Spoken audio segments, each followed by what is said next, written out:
2 দিনব্যাপী সাক্ষাৎকার গ্রহণ শেষে জাতীয় সংসদের সংরক্ষিত নারী আসনে মনোনীত প্রার্থীদের চূড়ান্ত তালিকা প্রকাশ করেছে বিএনপি।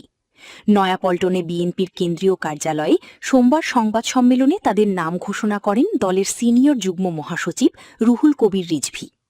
বিএনপির মনোনীত প্রার্থীরা হচ্ছেন সেলিমা রহমান, শিরিন সুলতানা, রাশেদা বেগম হীরা, রেহানা আক্তার রানু, নেওয়াজ হালিমা আরলি, মোসাম্মদ ফরিদা ইয়াসমিন, বিলকিস ইসলাম, শাকিলা ফারজানা, হেলিন জিরিন খান, নীলুফার চৌধুরী মণি, নিপুণ রায় চৌধুরী, জেবা আমিন খান, মাহমুদা হাবিবা, সাবিরা সুলতানা, সানসিলা জেবরিন, সানজিদা ইসলাম তুলি, সুলতানা আহমেদ, ফাহমিদা হক, আন্না মিঞ্জ, সুবর্ণা শিকদার, শামিমারা বেগম স্বপ্না, শাম্মী আক্তার, ফেরদৌসি আহমেদ, বিথিকা বিনতে হুসাইন, সুরাইয়া জিরিন, মানসুরা আক্তার, জহরত আদিব চৌধুরী, মুমতাজ আলম, ফাহিমা নাসরিন, আরিফা সুলতানা, সানজিদা ইয়াসমিন, শওকতারা আক্তার, মাধবী মার্মা, সেলিনা সুলতানা ও রিজিকা সুলতানা।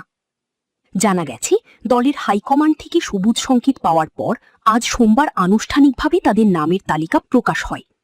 নির্বাচন কমিশনে ইসি এই তালিকা আজ জমা দেওয়ার কথা রয়েছে। দীর্ঘ যাচাই বাছাই শেষে অভিজ্ঞ ও তরুণ নেতৃত্বের সমন্বয়ে এই তালিকা প্রস্তুত করা হয়েছে বলে দলীয় সূত্রে জানা গেছে।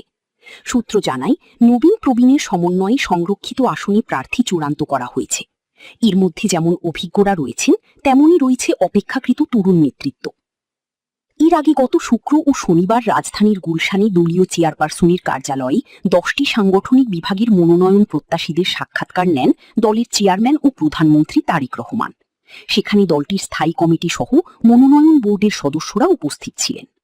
2 দিনে প্রায় 850 নারী নেত্রী ওই সাক্ষাৎকারে অংশ নেন। পরে তথ্য যাচাই বাছাই করে তালিকা প্রস্তুত করেন বোর্ডের সদস্যরা। এদিকে জাতীয় সংসদে সংরক্ষিত নারী আসনে নির্বাচনের জন্য গত 12 দিনে বিএনপি সহ 3টি রাজনৈতিক দলের সমর্থন পেতে নির্বাচন কমিশন ইসি থেকে মনোনয়নপত্র সংগ্রহ করেছেন 431 জন।